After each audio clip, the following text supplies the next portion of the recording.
حضرت عبداللہ بن عمر رضی اللہ عنہما سے روایت ہے، رسول اللہ صلی اللہ علیہ وآلہ وسلم نے فرمایا، کوثر جنت میں ایک نہر ہے، اس کے کنارے سونے کے ہیں، وہ یاقوت اور موتیوں پر بہتی ہے، اس کی مٹی کستوری سے زیادہ عمدہ اور اس کا پانی شہد سے زیادہ میٹھا اور برف سے زیادہ سفید ہے۔ سنن ابن ماجہ حدیث نمبر 4334۔ حقیقی پہلوان کون؟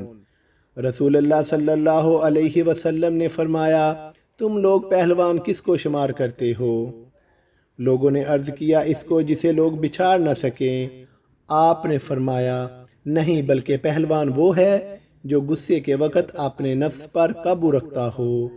سنن ابو داؤد 4779۔ ہمیں دین اسلام کے مطابق زندگی بسر کرنی ہوگی۔ نماز، روزہ، حج، زکوٰۃ، اخلاق، دوسروں کی مدد کرنا، رحم دلی، ان تمام کاموں کو اپنے اندر لانا ہوگا، ان پر عمل کرنا ہوگا، عملی میدان میں اترنا ہوگا۔ ہم صبح سے لے کر رات گئے تک محنت کرتے ہیں، کیا ہم نے کبھی سوچا ہے، خیال کیا ہے کہ ہم 5 وقت کی نماز ادا کر رہے ہیں؟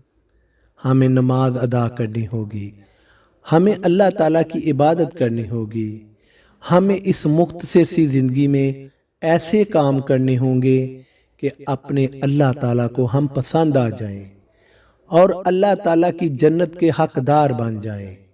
اللہ تعالیٰ نے ایمان والوں کے لیے بہت بڑے انعامات رکھے ہوئے ہیں، بس اس چھوٹی سی زندگی میں ہم اللہ اور اس کے رسول کی اطاعت کریں اور قرآن و حدیث کے مطابق زندگی بسر کریں۔